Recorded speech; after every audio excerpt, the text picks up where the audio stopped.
So I went to hang out with my one friend in Sacramento, Lindsay, this evening at her home in downtown Sacramento, right in the heart of downtown. And I did this once before, where I parked a significant ways away, thinking I was closer. The first time I just did it because I wanted to walk a little bit.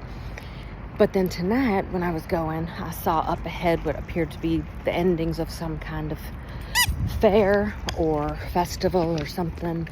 And there was also police cars up there. And I just thought, just park and walk, same thing, no big deal. However, this time I was significantly further away. And I'm wearing one of my pairs of World War II, one trousers, though you wouldn't know it. And I was wearing a World War II Japanese hat and my World War II Japanese cape. I also had with me one, ammunition container. I have two that are, army green, and I have one smaller one that has been painted white. And I carry in the one I had this evening, my Lottie Kanto, my electric kalimba, with my miniature orange amp and extension cords and whatnot. And so I had that, and then I just had another bag because I had some gifts I wanted to give to Lindsay. In any case, a fellow who, I don't know, I guess I just knew was not a housed person, although, he was not filthy dirty, and he was not belligerent or anything like that. He offered to help me with my bags as I was getting out of my car, and then he complimented my military ammunitions case. And of course, sorry, I'm trying to do my belt, it has come undone. As usual, I mentioned the war. I mentioned, just the fact that I'm pretty much obsessed with military history. Military strategy. History for sure, but still, whatever. The strategies. And then he proceeds to tell me that he was in the Navy for 6 years. He joined when he was 17. And he said it really, changed his life, and he got his shit together. But then not too soon after, within a year, he said he got his shit untogether because, he was young and making some money and just, wanting to be with ladies. And he's a sailor, come on. He mentioned that he did go to the Gulf War for a little while, and I, being just, foolish or not thinking about things, was like, I don't know why when I think of the Middle East and all those wars that were happening when I was young, which I was not paying any attention to whatsoever, I certainly didn't think of the Navy. I did not think of ships. I don't, in general, think of the Navy, to be perfectly honest. I don't know why. I like their outfits. I like their bell bottoms. I know that Portland is a port town, and I know that, there's a lot of messing around that goes on with sailors. I know they're kind of creepy like that. I don't know why. My child molester grandfather was a sailor. He had scurvy. I don't know. I just don't think about sailors too much, okay? So when he told me that, I was like surprised. And I'm like, of course it's at the Gulf. It's a Gulf. A Gulf is a body of water. Yes, of course there would be. Navy there. In any case, we proceeded to talk our motherfucking faces off for so many blocks that we passed Lindsay's house, 2 or 3 times before we finally got it together and I started focusing on what I was doing. But it's so rare to get somebody who wants to talk about, the atrocities in the Pacific instead of Hitler and, MacArthur. And, just Japanese, suicide. That's just such a, prisoner of war and just being attacked by the enemy and surprised and shit, even thinking they're dead and then they got a grenade in their hand. That's bad. But, mass suicides, being forced to watch that, being forced to watch civilians do that, jumping off of cliffs, babies, a lot of head cutting off, which disturbs a lot of people. yeah, I'm sick of Hitler, you know? I mean, I'm just sick to death of him. I don't want to give him no shine. I'm sick of that whole scenario, you know? And I'm interested in the Pacific. I'm interested in, okay, if we're going to talk about the West, actually the East, we are going to talk about the sacking of Berlin. We're going to talk about the Russians taking Berlin and raping everyone and hanging up doors and just completely fucking killing the city of Berlin, you know. And I know that German people have culture, and I understand that there has been a lot of brilliance that has come from German minds, way more than I would like to admit. Okay? Philosophy, engineering, medicine, you know, just okay, you know, I get it, you know. Cars, airplanes, just everything in the world, okay? But, and sure, you know, I mean, philosophy, poetry, all these things. But, I mean, you know, I think, okay, sure, the Greeks may not have been engineers. I don't know. I mean, to be honest, we invented music. I don't really know what more you want about philosophy and the invention of, like, music, you know? I mean, Romans are pretty goddamn genius and inventive too, you know? But they didn't try to take over the entire world and think that they're fucking better than everybody else.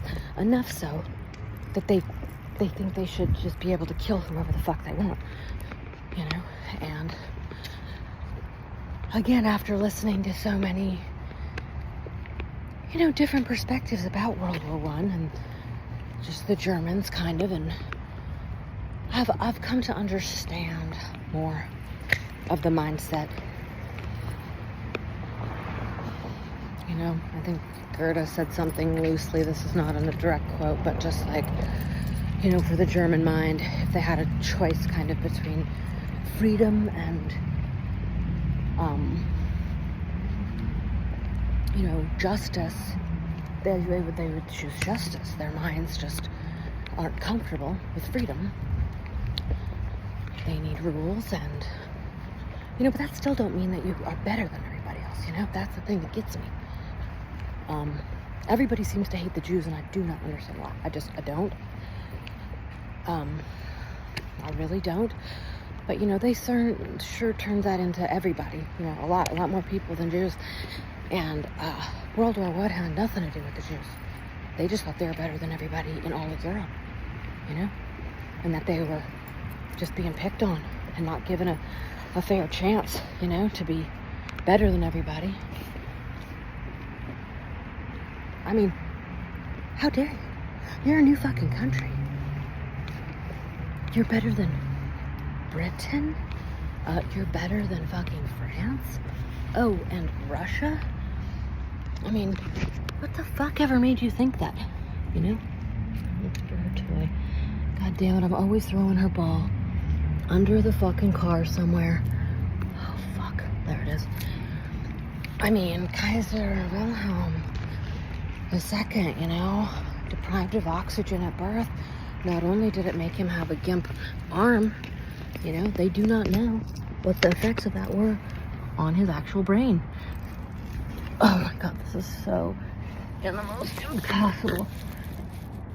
impossible place. I cannot believe that I'm doing this. Oh my god, my hand is in like sludge. Oh, I can't even reach it. Oh my god. Oh my god, my hand is in like the most insane gutter muck under this car, trying to get this ball for my dog. And I cannot reach it. We're gonna have to get it tomorrow. I don't know. My point is, you know, I say it all the time, and I mean, I know that a lot of Germans do not just go around thinking they're totally better than everybody else, but it's just a little bit difficult not to just think, well, you know, it's happened twice. Sure, World War II was essentially a continuation of World War I, because true peace and, you know, terms that were agreed upon were not truly agreed upon. You know, they were forced. And then Hitler happened to fucking be there the first time. And just decided to make a big fucking stink. Maybe other people were thinking it, but he incited it, you know. And, I mean, he defected from Austria to Germany to get out of the war. Then decided he wanted to fight, and then they told him he couldn't fight because he was too small and weak, literally too weak in Germany. So he went back to fucking Austria and was accepted.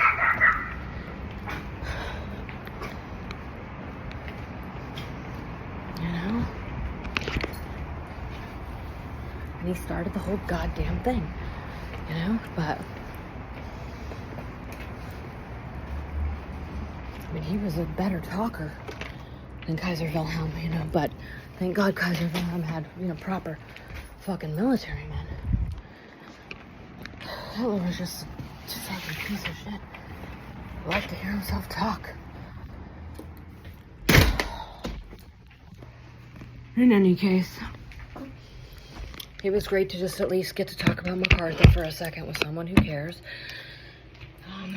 And, you know, I got to tell 2 of my trivia answers. And one I couldn't remember, which bothers me a lot. I guess 3. You know, the beginning of the Marines was in World War I, which a lot of people don't know. And then, I mean, it obviously makes perfect sense that, you know, Douglas MacArthur was in World War I because he was, you know, just such a figure.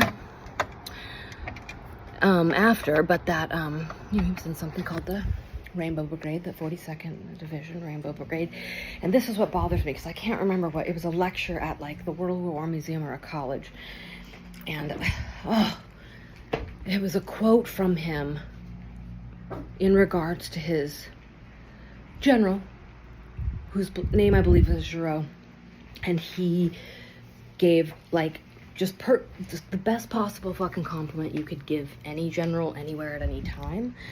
But even coming from a young Douglas MacArthur, the compliment was so just incredible that, I mean, I was blown away by it, and I really wish I could remember it, but I was like, that's a person who doesn't say that about anyone except himself, to be quite honest. So that was pretty interesting to me. And then, you know, just what other things, but we talked about Vietnam, you know, and stuff, and I told him about my dad's best friend, Ron, who had no problem seeing combat. My dad was a softie, and, like, the Lord saved him, and he was just got to drive around someone, you know, did not have to see any combat, which he could not handle, but Ron could have heads rolling down at his feet, and it did not bother him at all. And he was an helicopter flyer, and he kept seeing something on the ground and kept telling his commanders, like, hey, I think there's something down there. And finally they went and investigated, and it turned out to be the single largest cache of weapons, ammunition, and money in the entire 10-year Vietnam War. You know, we all know that 10 years, you know, it was really more like 30 that we were over there fucking around. But he said it was like probably $1 million in cash, and that the generals who came along took all the cash and turned in the rest of the stuff. But that's a pretty big deal. He was almost on the cover of Time magazine, but it didn't work out like that for him. But yeah, so I told him about that, which was pretty cool. And we talked about drugs a little bit, you know, and I didn't ask him how he became homeless. He was interesting. He told me his father's from India and his mother's from Santa Cruz. They met at Santa Cruz College, and he said his parents couldn't be more opposite. His dad's very conservative, of course, worked for some, like, biotech company for like 46 years.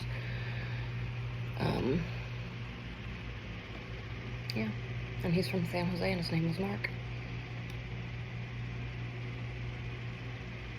He's a real nice guy. But between the spotlight in the gutter, or the Navy in the gutter, or the wherever you are and the gutter, it's just one step, my friends.